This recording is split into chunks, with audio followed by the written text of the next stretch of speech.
Hello students, in last class we have discussed about external commands, in that attribute, more, sort, wildcard, characters. Okay.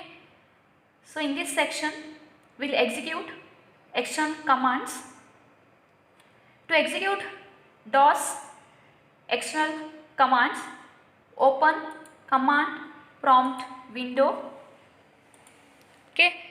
Present the cursor is in admin. To enter into the desktop, just type cd command and type desktop. Enter. Okay, the cursor enter into the desktop.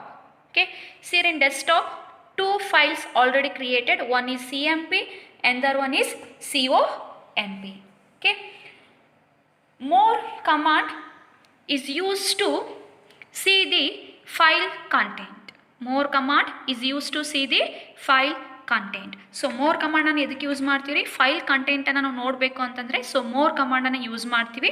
So more ಅಂತ type ಮಾಡಿ so ಯಾವ file ಕಂಟೆಂಟನ್ನು ನೋಡಬೇಕು ಅಂದ್ಕೊಂಡಿರ್ತೀರಿ ಆ file ನೇಮನ್ನು ನೀವು provide ಮಾಡಬೇಕು. Suppose ನಾನು CMP ಅನ್ನೋ file ಕಂಟೆಂಟನ್ನು ನೋಡಬೇಕಾಗಿತ್ತಂದರೆ ಸೊ ನಾನು ಫೈಲ್ ನೇಮ್ ಏನು ಕೊಡ್ತೀನಿ?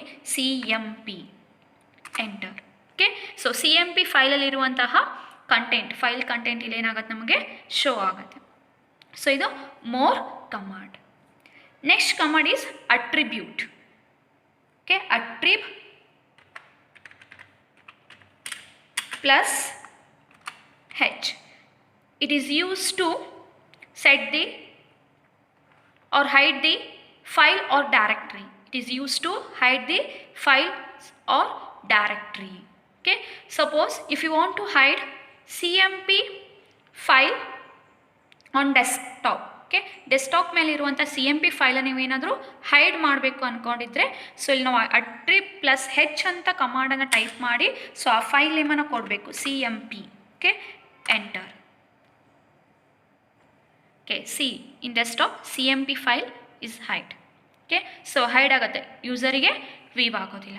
ಸೊ ಹೈಡ್ ಆಗಿರುವಂತಹ ಫೈಲನ್ನು ನಾವು ಮತ್ತೆ ಶೋ ಮಾಡಬೇಕು ಅಂತಂದರೆ ಸೊ ಅದರ ಅಪೋಸಿಟ್ಟಾಗಿ ನಾವು ಯೂಸ್ ಮಾಡುವಂಥ command attrib minus H and file name CMP.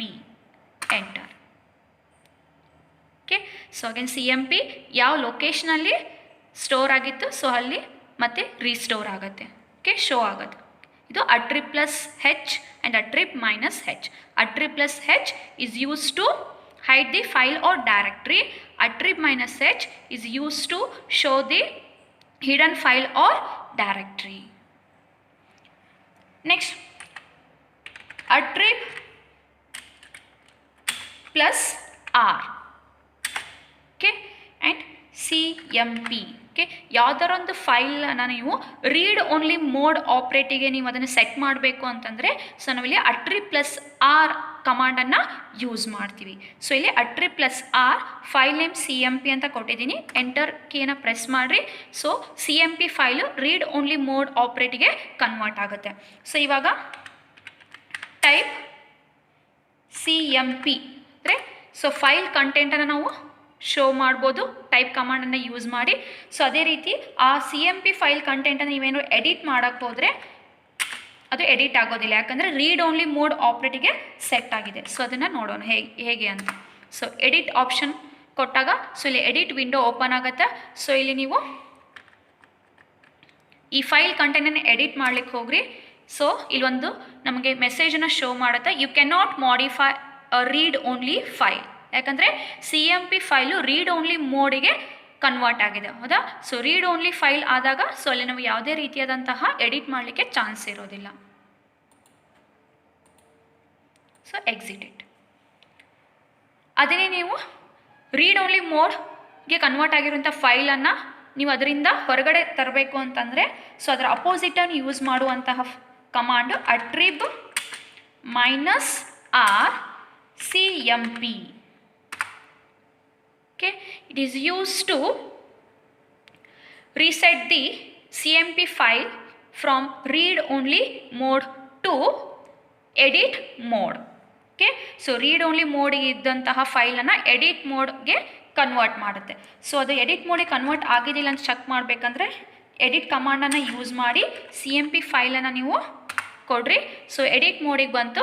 So ಇಲ್ಲಿ ನೀವೇನಾದರೂ ಟೈಪ್ ಮಾಡಿದರೆ ಸೊ ಹೌದಾ,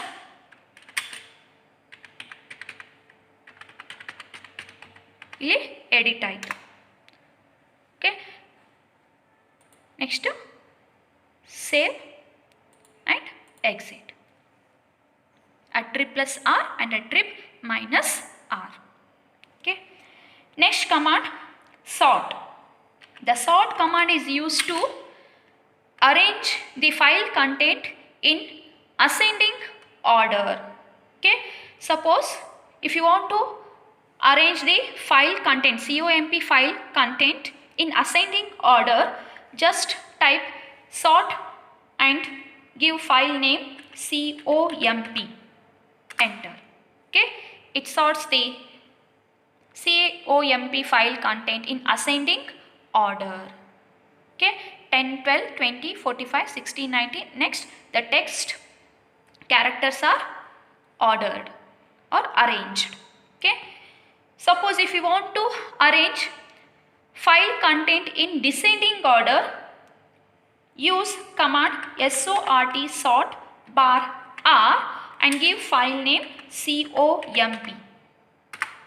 Okay, see here, descending order, it arranges the file content in descending order. First the text characters are displayed, next 90, 60, 45, 20, 12, 10. These are sort command, and these commands are used to arrange file content in descending order or in ascending order. Next command, wildcard characters. There are two types of wildcard characters. One is asterisk. It is used to represent a group of files or directory names. Okay, and question mark, it is used to represent a single character file or directory name. Suppose if you use an asterisk symbol with dir command, okay, it displays all the files and directories names. Okay, see here, these are directory names, it shows dir. Okay, and CMP and COMP file names, and it contains 127 characters and 41 characters. Okay, total in desktop it contains 5 files and 2 directories. Suppose if you use a question mark symbol with dir, single question mark, okay, then it displays only a single character file name or directory. ಹೌದಾ, so single character ಇರುವಂಥ directory ಅಥವಾ file ನೇಮನ್ನು ಅಷ್ಟೇ display ಮಾಡುತ್ತೆ. But single character ಇರುವಂಥ file name ಯಾವುದೂ ಇಲ್ಲ. So ಅದಕ್ಕೆ ಇಲ್ಲಿ 0 ಫೈಲ್ಸ್ ಅಂತ ಕೊಟ್ಟಿದೆ. ಸೊ ಡೈರೆಕ್ಟ್ರಿ 2 ಇದಾವೆ, ಸೊ ಡಾಟ್. ಓಕೆ, ಸೊ ಅದಕ್ಕೆ 2 ಡೈರೆಕ್ಟ್ರಿನ ಡಿಸ್ಪ್ಲೇ ಮಾಡಿದೆ. ಸಪೋಸ್ ನಂಗೆ 2 ಕ್ಯಾರೆಕ್ಟ್ರಲ್ಲಿ ಡಿಫೈನ್ ಆಗಿರುವಂಥ ಫೈಲ್ ನೇಮ್ ಮತ್ತು ಡೈರೆಕ್ಟ್ರಿ ನೇಮನ್ನು ಡಿಸ್ಪ್ಲೇ ಮಾಡಬೇಕಂದ್ರೆ dir, ಸೊ ಕ್ವಶನ್ ಮಾರ್ಕನ್ನು ನೀವು 2 ಸಲ ಪ್ರೊವೈಡ್ ಮಾಡಬೇಕು. ಸೊ ಅವಾಗ 2 ಕ್ಯಾರೆಕ್ಟ್ರಲ್ಲಿ ಡಿಫೈನ್ ಆಗಿರುವಂತಹ ಡೈರೆಕ್ಟರ್ ಅಥವಾ ಫೈಲ್ ನೇಮನ್ನು ಡಿಸ್ಪ್ಲೇ ಮಾಡುತ್ತೆ. ಬಟ್ ಇಲ್ಲಿ ಫೈಲ್ ಕೂಡ 2 ಕ್ಯಾರೆಕ್ಟರಿಂದ ಡಿಫೈನ್ ಆಗಿರುವಂಥ ಫೈಲ್ ನೇಮ್ಸ್ ಯಾವುೂ ಇಲ್ಲ. ಸೊ ಡೈರೆಕ್ಟರ್ ಅಷ್ಟೇ ಡಿಸ್ಪ್ಲೇ ಆಗಿದೆ. ಸಪೋಸ್ 3 ಕ್ಯಾರೆಕ್ಟರಿಂದ ನೀವು ಡಿಫೈನ್ ಆಗಿರುವಂತಹ ಫೈಲ್ ನೇಮ್ ಮತ್ತು ಡೈರೆಕ್ಟರ್ ನೇಮನ್ನು ಡಿಸ್ಪ್ಲೇ ಮಾಡಬೇಕು ಅಂದರೆ dir ಸ್ಪೇಸ್ ಕ್ವಶನ್ ಮಾರ್ಕನ್ನು 3 ಟೈಮ್ಸ್ ಕೊಡಬೇಕು. ಸೊ ಹೌದಾ, ಸೊ ಇಲ್ಲಿ ನೋಡ್ರಿ, ಒಂದು ಫೈಲ್ ಇದೆ CMP, ಇಲ್ಲಿ ಎಷ್ಟು ಕ್ಯಾರೆಕ್ಟರಿಂದ ಡಿಫೈನ್ ಆಗಿದ್ರೆ 3 ಕ್ಯಾರೆಕ್ಟರಿಂದ ಡಿಫೈನ್ ಆಗಿರುವಂಥ ಫೈಲ್ ಇದೆ ಡೆಸ್ಕ್ಟಾಪ್ ಮೇಲೆ. ಹೌದಾ, ಸೊ ಆ ಫೈಲನ್ನು ಇಲ್ಲಿ ಡಿಸ್ಪ್ಲೇ ಮಾಡುತ್ತೆ. ಓಕೆ, ಲಿಸ್ಟ್ ಔಟ್ ಮಾಡುತ್ತೆ, ಒಂದು ಫೈಲು 2 ಡೈರೆಕ್ಟ್ರಿ. ಅದೇ ರೀತಿ 4 ಕ್ಯಾರೆಕ್ಟರಿಂದ ಡಿಫೈನ್ ಆಗಿರುವಂತಹ ಫೈಲ್ ನೇಮನ್ನು ನೀವು ನೋಡಬೇಕಂದ್ರೆ ಕ್ವಶನ್ ಮಾರ್ಕನ್ನು ನೀವು 4 ಸಲ ಕೊಟ್ಟರೆ ಸೊ ಇಲ್ಲಿ COMP. Okay, for 4 character file name is list out. Okay, so 4 character ಒಳಗೊಂಡಿರುವಂಥ ಫೈಲ್ ನೇಮ್ ಅನ್ನೋದು ಲಿಸ್ಟ್ ಔಟ್ ಮಾಡಿ, ಡೈರೆಕ್ಟರ್ ಆಗಿರ್ಬೋದು ಅಥವಾ ಫೈಲ್ ಆಗಿರ್ಬೋದು. ಇದೇ ರೀತಿ ನೀವು ಎಷ್ಟು ಕ್ಯಾರೆಕ್ಟ್ರಲ್ಲಿ ಡಿಫೈನ್ ಆಗಿರುವಂಥ ಫೈಲ್ ನೇಮ್ ಮತ್ತು ಡೈರೆಕ್ಟರ್ನ ಡಿಸ್ಪ್ಲೇ ಮಾಡಬೇಕಂದ್ರೆ ಸೊ ಕ್ವಶನ್ ಮಾರ್ಕನ್ನು ಅಷ್ಟು ಸಲ ನೀವು ಅಲ್ಲಿ dir ಕಮಾಂಡ್ ಜೊತೆ ಯೂಸ್ ಮಾಡಬೇಕಾಗತ್ತೆ. ಅದೇ ಅದರ ಕ್ವಶನ್ ಮಾರ್ಕ್ ಬದಲಿ ನೀವು ಆಸ್ಟರಿಕ್ ಯೂಸ್ ಮಾಡಿದರೆ ಸೊ ಅಲ್ಲಿ ಎಲ್ಲ ಫೈಲು ಮತ್ತು ಡೈರೆಕ್ಟ್ರೀಸನ್ನು ಲಿಸ್ಟ್ ಔಟ್ ಮಾಡುತ್ತೆ.